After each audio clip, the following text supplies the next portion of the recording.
अस्सलाम वालेकुम नाज़रीन, आप देख रहे हैं प्रोग्राम गोया और मैं हूं अरसलान खालिद। आज 12 अक्टूबर है और इस तारीख़ की ख़ासी अहमियत है जब हम पाकिस्तान की तारीख़ पर नज़र डालते हैं। 12 अक्टूबर 1999 का दिन कोई नहीं भूल सकता जब मुल्क में मार्शल लॉ लगा। जनरल परवेज़ मुशर्रफ साहब ने जो मुंतखब हुकूमत थी उसका तख्ता उल्टा और इक़्तिदार पर काबिज़ हो गए। अब काफ़ी वक्त इस बात को गुजर चुका है और ये तीसरा जमहूरी दौर है जो उस मार्शल लॉ के बाद इस वक्त जारी है।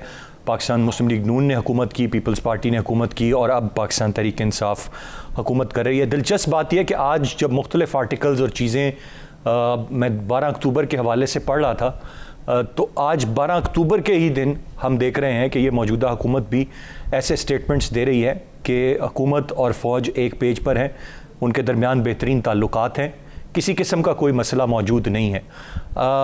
थोड़ा सा अगर मैं को रिलेट करूँ तो एक कुर्बत थी उस वक़्त के DGISI से जनाब नवाज शरीफ साहब को।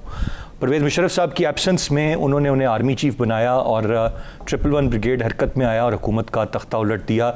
और जो DGISI जो कि उस वक्त आर्मी चीफ़ बने थे लेफ्टिनेंट जनरल ज़ियाउद्दीन भट्ट, उनको गिरफ़्तार कर लिया। आज जो मामला है वो नए DGISI की तैनाती के हवाले से है। नोटिफिकेशन जारी नहीं हुआ तो बहुत सारी चहमगोइयाँ, बहुत सारी बातें चल रही थी, मुख्तलिफ चीज़ें सामने आ रही थी। मुख्तलिफ लोगों का मानना था कि क्या वजह है अब तक नोटिफिकेशन नहीं आ रहा। सोशल मीडिया पर ज़्यादा बात चल रही थी। फिर हुकूमत ने ख़ुद ये तमाम तर चीज़ें वाज़े की। बताया गया कि आर्मी चीफ़ और जनाब वज़ीर आज़म इमरान खान साहब की एक तवील मुलाकात हुई है गुज़िश्ता रात और उसमें मामलात तय पा गए हैं। अव्वल तो मामलात में ख़राबी कहाँ थी, ऑन बोर्ड नहीं थे, फिर तय पा गए और फिर ये अब भी ये कहा जाना कि चीज़ें तय हो जाएंगी, मामलात ठीक हो जाएंगे, आइन और कानून के मुताबिक हो जाएंगे। इसका मतलब है कि कहीं ना कहीं जो बातें सोशल मीडिया पर चल रही थी उनमें कहीं ना कहीं कोई सच्चाई थी, कहीं ना कहीं कोई मामलात थे जो सेटल डाउन नहीं थे। वो तवील मुलाकात के बाद अब किसी हद तक सेटल डाउन हो रहे हैं। नोटिफिकेशन बहरहाल अब भी जारी होना बाकी है, लेकिन ये वाज़े कर दिया गया है कि जिनका नाम ISPR की जानिब से सामने आया वही नए DGISI होंगे। अब ये महज इत्तफाक कह लीजिए कि 12 अक्टूबर, आज की 12 अक्टूबर तारीख़ है, तब भी 12 अक्टूबर, कुछ मामलात, ये सारी चीज़ें मिलती जुलती। बहरहाल मेरे जहन में आई तो मैंने कहा ज़रूर इन दोनों बातों का तज़किरा होना चाहिए। लेकिन इस वक्त जो सिविल मिलिट्री ताल्लुकात हैं वो बहुत बेहतरीन है, अमेजिंग है और लेट्स होप कि चीज़ें बेहतर अंदाज में आगे बढ़ सके। मैं चाहूँगा आज के प्रोग्राम में हम इस पर ज़रूर बात करें क्योंकि तब तक तो हमने बात नहीं की जब तक ये बात सिर्फ सोशल मीडिया की ज़ीनत थी। जब बात हुकूमत और वज़रा ख़ुद मेन स्ट्रीम मीडिया पर ले आए, सवाल हो गए, तो फिर इस पर बात ज़रूर बनती है कि प्रॉब्लम आखिर है कहाँ पे, रज़ामंदी किसकी नहीं है और क्यों रज़ामंदी अब हासिल की जा रही है और ये सब हुआ क्या और किसकी क्या ख्वाहिश है। इस पर मैं चाहूँगा आज के प्रोग्राम में हम ज़रूर बात करें। इसके साथ साथ जो कल PDM का इजलास मुलतवी हुआ और दो बड़ी डेवलपमेंट्स हुई जिनमें जो इलेक्शन कमीशन है उसने जो पार्टी फंडिंग के हवाले से मामलात थे, अकाउंट्स थे, उनमें PTI बहुत अरसे से चाह रही थी कि हमें भी एक्सेस दिया जाए पीपल्स पार्टी और PMLN के अकाउंट का, वो दे दिया गया। फिर 16 अक्टूबर को एक एहतजाज की कॉल PDM ने दी। मुझे नहीं पता कि वो कल किस हद तक एक भरपूर कॉल थी या नहीं थी। और फिर इजलास भी मुलतवी हुआ, वो दोबारा से अब होना है, तो उसका क्या लायामल होगा। मैं चाहूँगा ज़रा कुछ बात हम उस पर भी करें। गेस्ट पार्टिसिपेंट्स का तारुफ कराता चलूँ। प्रोग्राम में हमें ज्वाइन कर रहे हैं राना एहसान अफजल साहब, पाकिस्तान मुस्लिम नून के रहनुमा। बहुत शुक्रिया आपके वक्त का। अखुनज़ादा चटान साहब हमारे साथ प्रोग्राम में मौजूद हैं, पाकिस्तान पीपल्स पार्टी के सीनियर रहनुमा। और नदीम कुरैशी साहब हमारे साथ प्रोग्राम में मौजूद हैं, पाकिस्तान तहरीक इंसाफ के सीनियर रहनुमा। राना एहसान साहब, गुफ्तगू का आगाज़ मैं आपसे करूँगा। कुछ फ्लैशबैक आपको भी आया होगा जब मैंने कुछ जिक्र किया माजी का, कुछ चीज़ें जो आइडियल रिलेशन की बात करते थे, ये रिलेशन आज भी आपको लगता है इस हुकूमत का आइडियल है या अब कहीं ना कहीं कुछ डिफरेंसेस पैदा हो रहे हैं या डिफरेंसेस सॉर्ट आउट हो गए हैं, तो भी बड़ी अच्छी बात है। वी वुडंट वांट के मामलात ख़राबी की तरफ जाएं। हमारी तो यही दुआ है कि ये रिलेशंस इसी तरह रहें, जो भी हुकूमत आए उसके साथ ऐसे ही रिलेशन रहें। But how do you see it? देखिए, सबसे पहले तो 12 अक्टूबर पाकिस्तान की तारीख के अंदर हमेशा एक ब्लैक डे कंसिडर किया जाएगा क्योंकि जमहूरियत का गला दबाया गया था उस दिन और शब खून जमहूरियत के ऊपर मारा गया था। इलेक्टेड प्राइम मिनिस्टर को जो है एक फेक केस के अंदर डाल के, किडनैपिंग का केस करके उसको, उसकी हुकूमत को बदतरफ कर दिया था। और ये हमें याद दिलाता है कि पाकिस्तान की तारीख जो है इस तरह के तल्ख लम्हात से भरी हुई है। अब अगर सेम पेज के ऊपर मैं बात करूं तो देखें, ये बात करना ही जो है कि हम सेम पेज पे हैं, ये इस चीज को जो है निशानदेही करती है कि आज भी जमहूरियत मजबूत नहीं हुई। देखिए, फौज जो है हमारे लिए काबिल एहतराम भी है, हमारी रखवाली करता है। पाकिस्तान में अमन उनकी वजह से है। मैं समझता हूं कि इतना वाइटल ये इदारा है और इतना फाइन इदारा है, लेकिन ये हुकूमत पाकिस्तान के मातहत है, उसका एक सेक्शन है, और इसको ये कहना और बताना लोगों को कि हम सेम पेज पे हैं, ये शो करता है कि कोई ना कोई मसला है। अभी भी जो है इस निज़ाम को जो आज चल रहा है पाकिस्तान में, उसको दुनिया हाइब्रिड निज़ाम कहती है। आज भी जो फॉरेन पॉलिसी है उस पर सवाल उठते हैं कि उसको कौन ड्राइव कर रहा है। इमरान खान साहब तो हमें लीडिंग रोल पे नहीं नजर आते, ना पीटीआई हुकूमत नजर आती है। तो ये सारे वो सवाल हैं जो पाकिस्तान की के जो है वो अब अवाम भी करती है, बच्चे भी करते हैं, स्टूडेंट्स भी करते हैं। और मैं समझता हूं कि जो पीडीएम है, जो हमारा स्ट्रगल है, मेरा स्ट्रगल है, मेरी पार्टी का स्ट्रगल है, वो यही है कि पाकिस्तान को हमने आइन के मुताबिक चलाना है और हर इदारा जो है जी वो अपने दायरा का जो हमारे देखें। ये भी तल्ख हकायक हैं कि जो बड़े बड़े इंसिडेंट्स हुए, जिस तरह कारगिल की जंग लगी, उसके ऊपर कोई कमीशन नहीं बैठा, कोई रिपोर्ट नहीं आई, हमें कुछ नहीं पता चला क्या हुआ क्या नहीं हुआ। 2-3 स्टोरीज हैं, कोई किसी की है, कोई किसी की है, कोई कुछ कहता है। तो ट्रूथ कमीशन बनाने की जरूरत है, पीडीएम की ये एक डिमांड है। तो बहुत सारे हकायक आज भी मैं समझता हूं कि अवाम के सामने जब तक हम नहीं लाएंगे, जब तक हम तारीख के वो जो पर्दे हैं उनको नहीं उठाएंगे और लोगों को हक और सच का नहीं पता चलेगा कि क्या हुआ, क्या नहीं हुआ, तो तब तक मैं समझता हूं कि ये सफर जो है वो आगे की तरफ जो है और बेहतरी की तरफ नहीं बढ़ेगा। लेकिन ये पाकिस्तान की हकीकत है, ये दुनिया इस चीज को समझती है, कहती है। हम अपनी आंखें बंद कर लें तो वो अलग बात। गुफ्तगू का सिलसिला जारी है, ब्रेक की जाने पड़ेंगे, ब्रेक से वापस आकर मजीद बात करते हैं, साथ रहिएगा।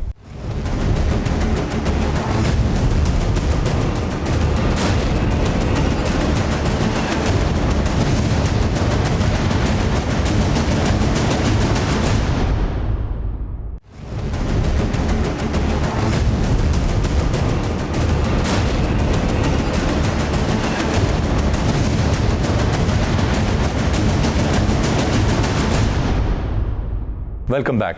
अखुंज़ादा चट्टान साहब, आपकी जानिब आऊँगा, कैसे देख रहे हैं आप? ज़रा पहले तो 12 अक्टूबर, जो माजी का 12 अक्टूबर है, उस पर एक ज़रा राय अपनी ज़रूर दे दें। एक दिन है, बात उस पर ज़रूर करनी चाहिए, और फिर आज के 12 अक्टूबर की डेवलपमेंट पर भी अपनी राय दे दें। बिस्मिल्लाहिर्रहमानिर्रहीम। देखिए जी, जो 12 अक्टूबर है उसको हमें इस तरह याद नहीं करना चाहिए कि इस तारीख को क्या हुआ था। उसको हमने एक तनाजुर में देखना चाहिए कि जब हम आइन को मुअत्तल कर देते हैं, जब हम आइन को मुअख्खर कर देते हैं, जब हम जमहूरियत को ख़त्म कर देते हैं, तो इसके बाद क्या होता है। जब मुशर्रफ ने ये इक़दाम किया तो इसके बाद पाकिस्तान अवाम के साथ क्या हुआ, पाकिस्तान की रियासत के साथ क्या हुआ, पाकिस्तान के इदारों के साथ क्या हुआ। इवन जो हमारी सबसे बड़ा इदारा है, जो आर्मी है, जो एक मुनज़्ज़म इदारा है, जो डिसिप्लिन का इदारा है, इस इदारे का क्या हशर हुआ। हमें इन चीज़ों पे सोचना चाहिए। चाहे वो 4 अप्रैल का हो, 4 अप्रैल का दिन आ जाए तो हमें इस पे सोचना चाहिए कि इसके बाद हमने क्या खोया, क्या पाया। और ये सिर्फ सियासतदान, सियासी वर्करों को नहीं, हर पाकिस्तानी को सोचना चाहिए। हमारे फोर्सेस में जो ऑफिसर्स है, जो जवान है, उसको भी सोचना चाहिए। वो भी इसके मुल्क के है, हमसे ज़्यादा इस मुल्क के वफादार है। और हर एक को, मीडिया को भी सोचना चाहिए कि मुशर्रफ ने जो इक़दाम किया और आइन के साथ हमने जो खिलवाड़ किया, तो इसका हमने कितना प्राइस जो है वो पे करना पड़ा। अब के बारे में तो मैं आपको ये कहूँ कि मेरे ख्याल से हमारा वज़ीर आज़म साहब जो है वो अपने आप को वज़ीर आज़म समझने लगा कि मैं इस मुल्क का वज़ीर आज़म हूँ। हकीकत में वो भूल गया कि मैं किस तरीके से लाया गया हूँ। ये भूल गया कि इलेक्शन से पहले क्या हुआ, ये भूल गया कि इलेक्शन के दिन में क्या हुआ, और ये भी भूल गया कि इलेक्शन के बाद किस तरीके से हमारे ज़राअत वाले खेतों में जाके एक एक बटेर को पकड़ के जहांगीर तरीन के जहाज में डाल के और लेके आते। हमारे वज़ीर आज़म हमेशा अद्दा मिसाल देते। खालिद बिन वलीद का कल उन्होंने मिसाल दिया, लेकिन उन्होंने हज़रत उमर रज़ी अल्लाह तआला अन्हु दौर हुकूमत का, इनके कारकर्दगी का जिक्र नहीं किया। कि वो किस तरह का हुक्मरान था, इसके दौर में इसकी रियासत ने कितनी तरक्की की, करप्शन के क्या हालात थे, गरीबों के क्या हालात थे। वो तो कह रहा था कि अगर दरियाई दजला पे भी कोई कुत्ता भी भूख या प्यास से मर जाए तो इसका जिम्मेदार मैं हूँ। क्या ये भी जिम्मेदार है? और ये एक पेज की तो जो बात करते हैं, मैं समझता हूँ कि हमारे फोर्सेस को ऐलान करना चाहिए, वो बताए कि ये सेम पेज पे है कि नहीं है। सेम पेज का मतलब तो ये कि हम हर काम में मुशावरत है, हमारे हर काम में हम अनबोर्ड है। तो फिर ये हमें कौम को बताए कि गैस का बुहरान है कि 3 साल हो गए इन लोगों को ये पता नहीं चला कि हमने दुनिया से गैस किस टाइम खरीदना है। वो जो लोड शेडिंग खत्म हुआ दोबारा नहीं चिटान साहब, अब ये तो फौज के काम नहीं ना। सेम पेज का मतलब है कि एक अंडरस्टैंडिंग है। अब जो गवर्नमेंट के डिलीवर करने के काम है उसमें तो यू कैन नॉट ब्लेम के जी एक पेज पर हैं तो ये फिर फौज की जिम्मेदारी है कि जो सिविल हुकूमत के करने के काम है वो उसकी जवाब दे। जो आईनी जिम्मेदारियां है इसमें तो बताने की क्या जरूरत है, वो तो हर हुकूमत के साथ है। वो तो चाहे जिसका भी हुकूमत हो तो इसका साथ हो। सेम पेज का मतलब तो ये हुआ ना कि हम हर चीज में अनबोर्ड है, हम हर चीज में एक है।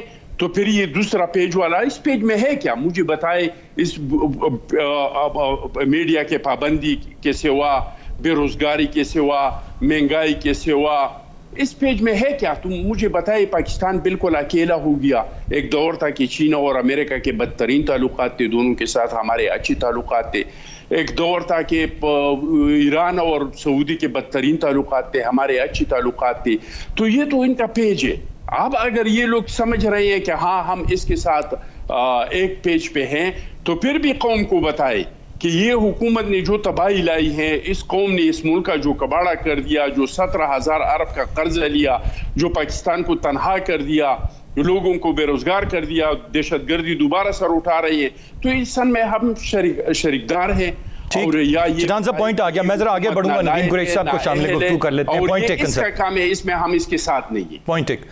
नदीम कुरैशी साहब, ये इस वक्त बहुत अच्छी बात है, हर कोई चाहेगा कि एक पेज पर रहें, एक अच्छा वर्किंग रिलेशन रहे। माजी में जब जब इदारे एक पेज पर नहीं रहे, हुकूमतें इस्टेब्लिशमेंट के साथ एक पेज पर नहीं रहीं, तो मुल्क के लिए मसाइल हुए, इस मुल्क ने सफ़र किया। लेकिन कुछ तो गड़बड़ रही है। जो कल रात एक तवील मुलाकात हुई, नोटिफिकेशन में ताख़ीर होना, और अब ये कहना कि मामलात हल हो जाएंगे, इसका मतलब है कि कोई तो डेडलॉक था जो अब हल की तरफ जा रहा है। सर अब इस मुल्क हमारे नहीं। देखिए अरसलान, सबसे पहले मैं आपको एक अर्ज करूंगा। सबसे पहले आपने 12 अक्टूबर के हवाले से जो बात की, वाकई 12 अक्टूबर 1999 पाकिस्तान की तारीख में उसकी एक बड़ी अहमियत है। एक डेमोक्रेटिक गवर्नमेंट को खत्म किया गया और एक ऐसा माहौल क्रिएट हुआ कि जिसने सारे मुल्क को 8-10 साल मुश्किल हालात में रखा। मैं मुश्किल इस वर्ड में इस्तेमाल कर रहा हूँ कि जमहूरियत के हवाले से। लेकिन हमने देखना यह है कि 12 अक्टूबर 1999 का दिन आया क्यों? क्या वो वजूहात थी जिनकी बिना पर पाकिस्तान के मुंतखब वजीर आजम को अपने मुल्क के सर्विसेज चीफ की गैर मौजूदगी में एक नया सर्विसेज चीफ तैनात करने की जरूरत पेश आई? क्या जरूरत थी कि पार्टी गेट से बैचेस लेकर आर्मी चीफ के जो ऑनरेबल जो एक सारा माहौल था उसको डिस्टर्ब किया गया? क्या वजह है जब जमहूरियत के लबादे में ये डेमोक्रेसी की प्लेटफॉर्म से जब ये लोग मंजिल पर पहुंचते हैं, प्राइम मिनिस्टर बनते हैं या प्रेसिडेंट बनते हैं वज़ीर डेमोक्रेसी, तो क्यों ये फिर उस लबादे में अपने अंदर के उस आमिर को जन्म देते हैं जहाँ इनकी ये ख्वाहिश होती है कि ये अमीरुल मोमिनीन कहलाएं, जहाँ इनकी ये ख्वाहिश होती है कि ये बादशाह कहलाएं, जहाँ इनकी ये ख्वाहिश होती है कि दुनिया में मुल्क का हर फैसला इनकी पसंद से हो, वो कोई भी इशू हो इनकी मर्जी के बगैर ना हो। और मैं समझता हूँ नवाज शरीफ साहब पाकिस्तान की तारीख का एक ऐसा करैक्टर है कि जिनकी आबियारी बिल्कुल जमहूरियत के दिनों में नहीं हुई। जनरल ज़िया और गिलानी के साथ उनका ताल्लुक और फिर वहां से उनकी पॉलिटिक्स का आगाज और फिर हर दौर में अपने साथ मौजूद मुख्तलिफ इदारों के साथ जो मुल्क की सिक्योरिटी के जिम्मेदार हैं, जो मुल्क के एहसास के जिम्मेदार हैं, जो मुल्क में इंसाफ के जिम्मेदार हैं, उसमें सुप्रीम कोर्ट ऑफ पाकिस्तान हो, उसमें पाकिस्तान की मुसल्लह अफवाज हो, उसमें पाकिस्तान के डिफरेंट इन्वेस्टिगेटिव इदारे हों, उनके साथ जो टकराव की कैफियत बिलखुसूस नवाज शरीफ के दौर में पैदा हुई, वो भी एक इस मुल्क की तारीख में एक स्याह बाब के तौर पर लिखी जाएगी।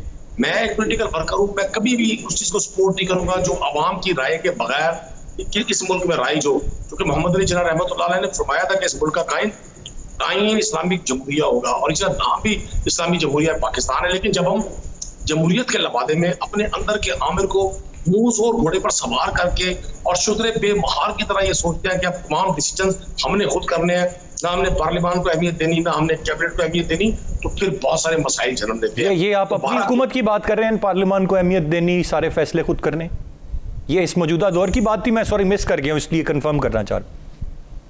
मैं जिनकी बात कर रहा हूं उनको समझ आ रही है। मैं अपनी हुकूमत की भी अर्ज करूंगा, हमारी हुकूमत ने जो कुछ किया वो आपके भी सामने, मैं पंजाब असेंबली का मेंबर हूं। नहीं मैं सर वो मैं कुरैशी साहब वो पूछ रहा था, मैं थोड़ा सा शायद मेरी अटेंशन नहीं रही, आप बात कर रहे थे खुद से फैसले करने, ना पार्लियामान को अहमियत देनी, तो मैं ये कंफर्म करना चाह रहा था कि ये अभी हो रहा है, ये इसी की बात हो रही थी जो अभी आप कर रहे हैं आपकी हुकूमत? अब भी कोई गैर जमहूरी गैर आईनी काम नहीं हो रहा। अगर नहीं सर मेरी बात क्या, मैं तो बहुत छोटा सा सवाल है, पार्लियामान को अहमियत नहीं देनी, फैसले खुद से करने, ये बात मैंने सुनी, मैंने कहा ये आप अभी इस मौजूदा हुकूमत की बात कर रहे हैं या कुछ और है सर? इतना सा सवाल है सर। नहीं वो आप इस वक्त जरा बड़े उसमें रिलैक्स मूड में है, तो शायद आपने ये राणा एहसान अफजल साहब के लिए सवाल किया हो। मैंने तो ये देखा है कि नेशनल इश्यूज पर सर इस सीट पे बैठ के बंदा कहाँ रिलैक्स हो सकता है, लेकिन मैं राणा साहब से पूछ बारे में बात करें, बात जवाब मिल जाएगा जी लोगों को। चले मुकम्मल करें कुरैशी साहब, मैं राणा साहब से पूछूंगा। अगर आप किसी ऑर्डिनेंस की बात कर रहे हैं तो ऑर्डिनेंस का इख्तियार भी पाकिस्तान का आइन देता है, ऑर्डिनेंस जारी करना, और किसी बड़े अहम मैटर के हवाले से अगर असेंबली सेशन में ना हो तो ऑर्डिनेंस आना पाकिस्तान के आइन ने उसकी परमिशन दी है।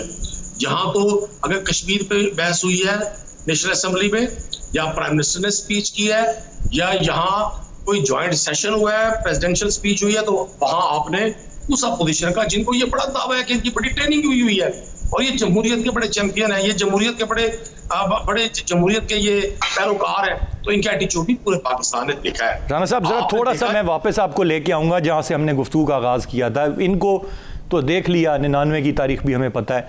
मेरा जो सवाल था वो तो आपसे ज़रा इस मामले पर था कि ये जो अहम ओहदों पर तैनातियों का मामला है, फिर इतने अरसा खामोशी, फिर खामोशियों में अफवाहों का एक बाज़ार गर्म, मैं अफवाह ही कहूँगा क्योंकि मुसद्दिका नहीं है, लेकिन फिर जब खुद प्रेस कॉन्फ्रेंस में ये कह दिया गया तो फिर बहुत सारी चीज़ें हैं जो जन्म लेती हैं। मज़ीद बात करते हैं, मैं ब्रेक की जाने पड़ूंगा, ब्रेक से वापस आकर गुफ्तगू को आगे बढ़ाते हैं, साथ रहिएगा।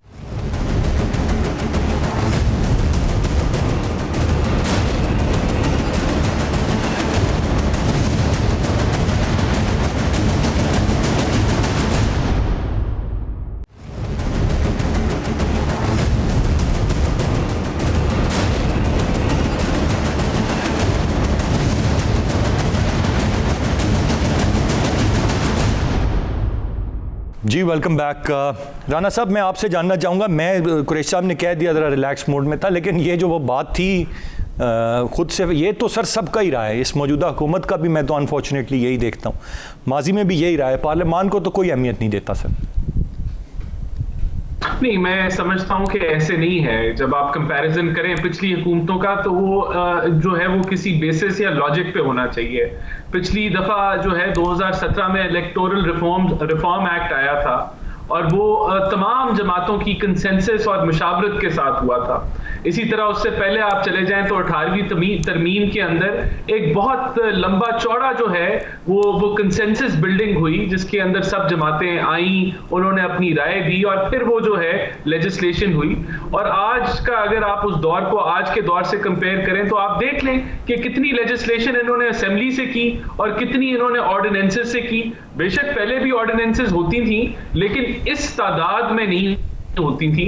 और खास करके देखें, मैं समझता हूं कि वो अदारे जिनके अंदर जो है न्यूट्रलिटी बरकरार रखना और ये तासर देना कि ये न्यूट्रल अदारा है, सबसे अहम होता है। मिसाल तौर पे नैब, आज यानी कि जो नैब के जो चेयरमैन है, आज जो वो नौकरी कर रहे हैं एज ए चेयरमैन नैब की, वो एक कंसल्टेशन के थ्रू नहीं कर रहे, जो एक आईनी अमल था, जो लॉ था नैब का, उसके तहत नहीं कर रहे। आज उनको जो नौकरी दी हुई है वो पीटीआई ने दी हुई है। इसी तरह जो मीडिया के ऊपर ये जो बिल लाना चाह रहे हैं, वो इन्होंने स्टेक होल्डर से मुशावरत नहीं की और ना वो उस अमल के तहत गए। इन्होंने एक डंडे के जरिए एक बुलडोज करने की कोशिश में लगे हुए हैं और ऑब्वियसली मीडिया एहतजाज कर रहा है। और आज आपने देखा कि हम मेरे ख्याल से 139 से 145 पे प्रेस फ्रीडम इंडेक्स के ऊपर आ गए। तो आज जब हम कंपैरिजन करें तो हमें ये नहीं कहना चाहिए जो पहले भी होता था अभी भी वही हो रहा है, ऐसे नहीं है। आज आपका जो स्पीकर है वो असेंबली नहीं चला पा रहा। क्यों नहीं चला पा रहा? क्योंकि वो पार्टिजन है, वो ऑपोजिशन को वक्त नहीं देता। पहले भी 10 साल जो है दो जमातों ने अपने स्पीकर मुंतखब किए। 10 साल 2008 से 2018 तक नेशनल असेंबली चली, ये हालात नहीं थे। आज सियासत पोलराइज हो गई है, दो एक्सट्रीम्स पे इमरान खान साहब ने ला बिठाया है। और उसकी क्या वजूहात हैं? वजूहात ये हैं कि ये ऑपोजिशन का मुंह बंद करना चाहते हैं। आज आप देखें कि नहब जो है वो उसके अंदर जो अकाउंटेबिलिटी कोर्ट के जजेस जो हैं वो सदर लगाएगा, वो हुकूमत लगाएगी। तो कि कौन सा एहतसाब ये लेके आएंगे जो न्यूट्रल होगा? जब जज इन्होंने जो है तैनात करने हैं, ये फैसले करेंगे कि कौन सा जज किसकी हियरिंग कैसे सुनेगा। Rightly said. राना साहब पॉइंट आ गया। मैं जरा क्विकली चटान साहब की जानिब भी बढ़ूंगा। चटान साहब की जानिब बढ़ूंगा। सर चटान साहब, आप ये इस वक्त जो एक हम देख रहे हैं, जिस तरह अभी राना साहब ने भी बात की कि बिल्कुल पोल्स अपार्ट और सारे मामला जिस तरह से चल रहे हैं, कानून साजी, पार्लियामान, अब इंतखाबी इस्लाहात का मामला है, नैब ऑर्डिनेंस की बात है, सारी चीज़ें हैं। कोई चीज़ भी बेहतर तरीके से वर्किंग रिलेशन में पार्लियामान में ना डिस्कस हो रही है, ना तय हो रही है। या वो ऑर्डिनेंस ले आते हैं या वो कहते हैं हमारी मानो। ये क्या आप लोग भी नहीं मानना चाहते? मजमूई तौर पर सभी का रवैया एक सवालिया निशान। नहीं जी, बिल्कुल हमारा रवैया तो कभी भी ऐसा नहीं रहा है। अपोजिशन ने तो उसको कह दिया कि आप कदम बढ़ाए, हम आपके साथ हैं। हम तो आज भी बार बार उसको कह रहे हैं कि भाई चीज़ों को जो है वो आप असेंबली के अंदर लाए, पार्लियामान के अंदर लाए, मसाइल का हल वहाँ पे निकाले। लेकिन आप क्या करें कि ऐसे लोगों से वास्ता पड़ा है कि वो अपने FIA के DG को कहता है कि आप MBS की तरफ दे के वो इशारा करता है तो काम हो जाता है। वो कहते हैं जी मैं ऐसा नहीं कर सकता हूँ, यहाँ पे जमहूरियत है, आईन है।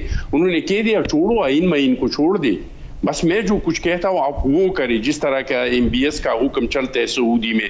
तो ऐसे लोगों से आप क्या तो कर सकते हैं? उन्होंने पोजीशन में जितना तौकीर किया था असेंबलियों का, उन्होंने पार्लियामान का गालियाँ दी थी, अभी उसको जो पार्लियामान के बारे में जो सोचते हैं, तो इन लोगों से हमारी ये तो नत्था न है। मैं तो आपको कहता हूं कि आप तो 12 अक्टूबर के आपने बात की, मैं 2018 का इलेक्शन जो है वो बदतरीन हालात समझता हूँ इस मुल्क के लिए। और चटान साहब, उसी के नतीजे में सिंध में आपकी हुकूमत है 2018 वाले इलेक्शन। अगर हमारे साथ अच्छा, वो माइनस सिंध आप बात कर रहे हैं, 2018 इलेक्शन माइनस सिंध बात कर रहे हैं। नहीं, मैं सिंध में तो क्या आप समझते हैं हमारे खिलाफ कोशिश नहीं हुआ था, लेकिन सिंध में पाकिस्तान पीपल्स पार्टी के अलावा आप मुझे बताए, कोई पार्टी बताए एक जगह पे वो कर सकते थे कराची में।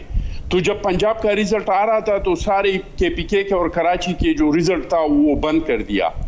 जब पंजाब में वो हार गई, क्योंकि मैं ये तो मानना पड़ेगा कि पंजाब का डोमिसाइल और दूसरी दुनिया का डोमिसाइल में फर्क है। जब पंजाब में वो हार गई तो KPK के और कराची की सारी वोट्स जो है इसकी झोली में डाल दी। ये कोई ढकी छुपी बात तो नहीं है, ये तो हर एक को पता है। और मैं समझता हूँ कि ये 2018 का जो इलेक्शन, अदरवाइज कराची भी आपका था, इसके मुजम्मरात ज्यादा होंगे। अदरवाइज कराची भी पीपल्स पार्टी का, अदरवाइज कराची की सीटें भी पीपल्स पार्टी की थी।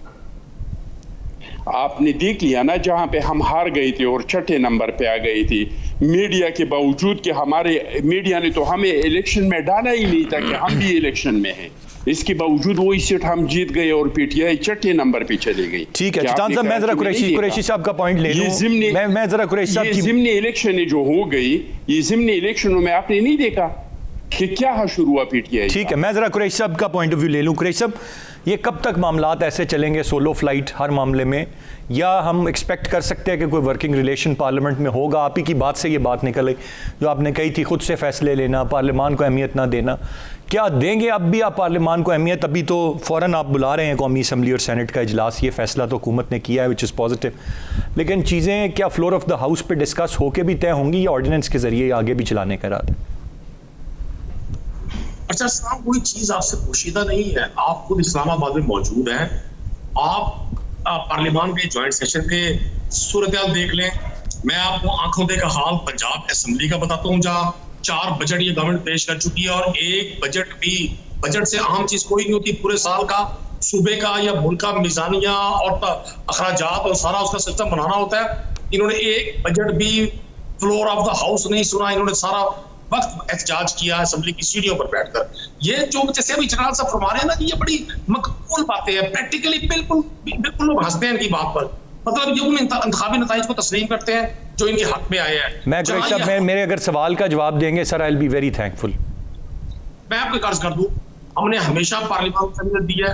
पार्लियामान है ही अहमियत का इदारा, सुप्रीम इदारा है। कोई जो शख्स जमहूरियत का नाम लेगा और पार्लियामान को इंपॉर्टेंस नहीं देगा वो मुजरिम है जमहूरियत का।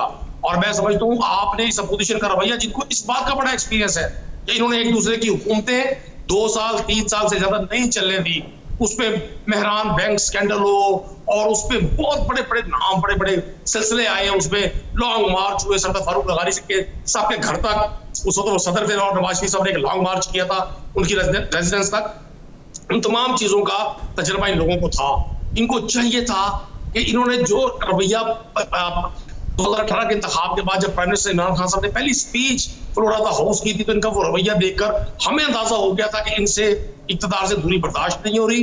ये इस पार्लियामान की बेतौकीरी कर रहे हैं, पूरा रोल प्ले करेंगे और ये इल्जाम गवर्नमेंट पे लगाएंगे। आज जब इनको ये प्राइम मिनिस्टर ऑफ पाकिस्तान दावत दे रहे हैं, इनको स्पीकर नेशनल असेंबली दावत दे रहे हैं, ये ज्वाइंट जो विजिट्स होते हैं गवर्नमेंट के और अपोजिशन के, उसमें तो ये साथ होते हैं इनके अरकान असेंबली। जब इनकी सैलरीज और पैकेजेस बढ़ाने का वक्त आता है, उसमें ये सब साथ होते हैं गवर्नमेंट के, ये मिलके वोटिंग करते हैं। जब कोई नेशनल इशू आए तो वहां इनके मफादात, इनको नजर आता है कि जी पार्लियामान बेतौकीर है। आपने देखा कि जब स्पीकर नेशनल असेंबली ने इनको इंतखाबी इस्लाहात पर दावत दी कि आप आ जाए और डेमोन्स्ट्रेशन दी गई इलेक्ट्रॉनिक मशीन की, इन्होंने उसका बाइकाट किया। इन्होंने कोई पॉजिटिव तजवीज नहीं दी। आज ये कोविड पे मोतरज होते हैं पॉलिसी पे, आज ये डेंगू का नाम लेते हैं, महंगाई का नाम लेते हैं। इन्होंने कौन सा पॉजिटिव अल्टरनेट प्लान कौम के सामने रखा? सैकड़ों चैनल्स पे आज डिबेट होती है, नेशनल और सूबाई असेंबलियों के इजलास होते हैं। मुझे अपोजिशन की तरफ से मां सिवाय इल्जामात और अपने लिए शौरी और लाशौरी तौर पर लोगों की ख्वाहिश के अलावा इन्होंने कौन सा नेशनल एजेंडा दिया है जिसमें पाकिस्तान का एक आम शख्स ये कह सके कि ये बड़े एक्सपीरियंस लोग थे।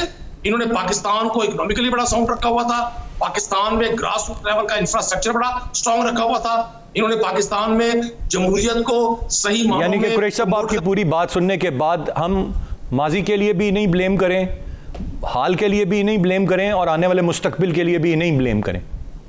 मैंने आपको अर्ज की हमने हमेशा पार्लियामान में इनको दावत दी, इनको मौका दिया। कश्मीर इशू हो, कोविड पॉलिसी हो, इकोनॉमिकल हालात हो, उन तमाम चीजों पर आपने नहीं सुना कि 3-3 घंटे की स्पीच जब प्रोडक्शन ऑर्डर जारी होते हैं शहबाज शरीफ साहब के, जब बतौर अपोजिशन वो अरेस्ट थे, नैब की हिरासत में थे, और जब floor of the house. Qureshi साहब, आपका पॉइंट आ गया sir point well taken Qureshi साहब, पॉइंट वेल टेकन। मैं बहुत शुक्रिया तीनों रिस्पेक्टेबल गेस्ट का यहाँ अदा करना चाहूँगा, सिर्फ इस बात के साथ कि बहुत अच्छी लगती है ये लाइन, ये स्टेटमेंट पढ़ के सुन के प्रेस कॉन्फ्रेंस में कि एक पेज पर हैं पाकिस्तान की सिविल और मिलिट्री, हमारे दरमियान आइडियल ताल्लुकात। इसका मतलब जो मैं अखज़ करता हूँ अपनी अंडरस्टैंडिंग के मुताबिक वो ये है कि एक वर्किंग रिलेशन हमारा बहुत अच्छा है, मुशावरत के साथ एक दूसरे की बातों को, फैसलों का एहतराम किया जाता है। अब एक चीज़ जिसका मैं मुंतज़िर हूँ, उम्मीद करते हैं कि वो जल्द मुझे अपने इस कैरियर में देखने या सुनने को मिले, चाहे किसी की भी हुकूमत हो, वो ये कि जब आप पाकिस्तान की सिविल और मिलिट्री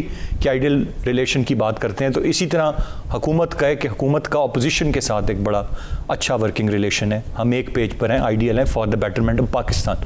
बाकी करें अपनी सियासत, लेकिन मुल्क की तरक्की के लिए कम से कम एक पेज पर ज़रूर रहें, बेहतर फैसलों के लिए एक पेज पर रहें। इसी उम्मीद के साथ आज के प्रोग्राम का इख्तिताम करेंगे। अरसलान खालिद को इजाज़त दीजिए। अल्लाह नेगहबान।